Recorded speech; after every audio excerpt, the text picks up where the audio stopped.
സുപ്രഭാതം.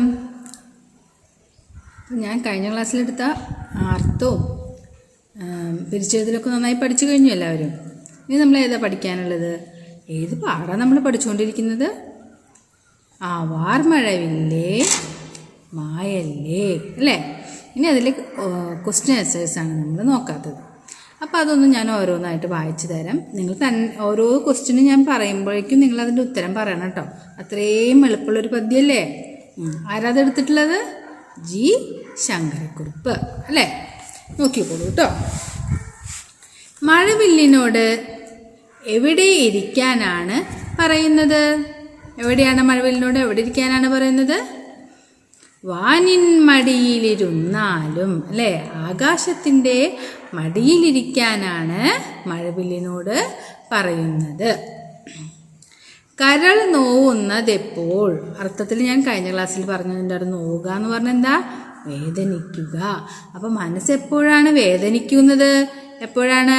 മഴവില്ല് മായുമ്പോഴാണ് കരൾ നോവുന്നത്. മായ എന്ന് പറഞ്ഞാൽ എന്താ?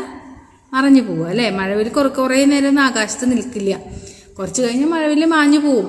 അപ്പോൾ ആ മഴവില്ല് മാഞ്ഞു പോകുമ്പോഴാണ് കരൾ നോവുന്നത്. അടുത്ത് നോക്കൂ. മുഷിവ് തോന്നുന്നത് എപ്പോൾ? മുഷിവ് എന്ന് പറഞ്ഞാൽ എന്താ? മടുപ്പ്. നമുക്ക് ബോറടിക്കണ പോലെയൊക്കെ തോന്നും അല്ലേ? എന്തുകൊണ്ടാണ് കുട്ടി അങ്ങനെ പറയുന്നത്? ആ കുട്ടി മഴവില്ല ആകാശത്ത് ഒറ്റയ്ക്കാണ്. ഇവിടെ താഴേക്ക് വരികയാണെങ്കിൽ കുട്ടി ഉണ്ടാവും കൂടെ കളിക്കാൻ. വേറെ കുറേ കുട്ടികളുണ്ടാവും മഴവില്ലിൻ്റെ കൂടെ കളിക്കാൻ അല്ലേ? അപ്പോൾ ആകാശത്ത് ഒറ്റയ്ക്ക് ഇരിക്കുമ്പോഴാണ് എന്ത് ചെയ്യുന്നത്? തനിയെ ഇരിക്കുമ്പോഴാണ് മുഷിവ് തോന്നുന്നത് അല്ലേ? നോക്കൂ. അപ്പം മുഷിവ് തോന്നുന്നത് എപ്പോൾ? തന്നെ ഇരിക്കുമ്പോഴാണ് മുഷിവ് തോന്നുന്നത്.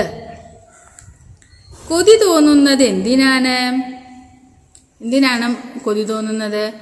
മഴവില്ലിനോടൊപ്പം കളിക്കാനാണ് കൊതി തോന്നുന്നത്. എന്തിനാണ് കൊതി തോന്നുന്നത്? മഴവില്ലിനോടൊപ്പം കളിക്കാനാണ് കൊതി തോന്നുന്നത്. നമ്മുടെ ഈ പാഠത്തിലത്തെ അർത്ഥം പഠിച്ചു, നമ്മൾ പിരിച്ചെഴുതുക പഠിച്ചു, ചോദ്യോത്തരങ്ങളും പഠിച്ചു. അർത്ഥം ചോദിക്കട്ടെ. വാനം എന്ന് പറഞ്ഞാൽ ആകാശം അല്ലേ?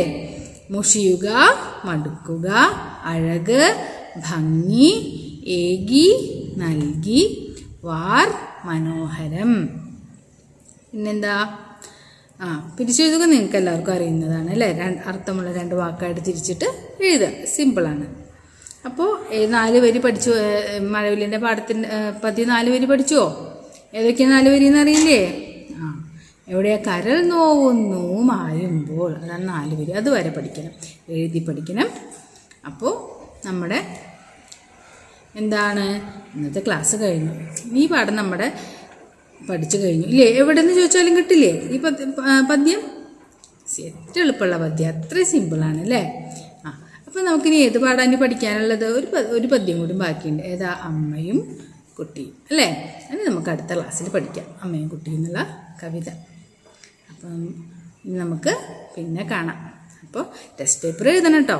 കറക്റ്റാക്കി സ്പെല്ലിംഗ് മിസ്റ്റേക്സ് ഇല്ലാണ്ട് നല്ല ഭംഗിയിൽ എഴുതിയിട്ട് ഫയലിൽ സൂക്ഷിച്ച് വെക്കണം. അപ്പോൾ നമുക്കിനി അടുത്ത ക്ലാസ്സിൽ കാണാം. നന്ദി, നമസ്കാരം.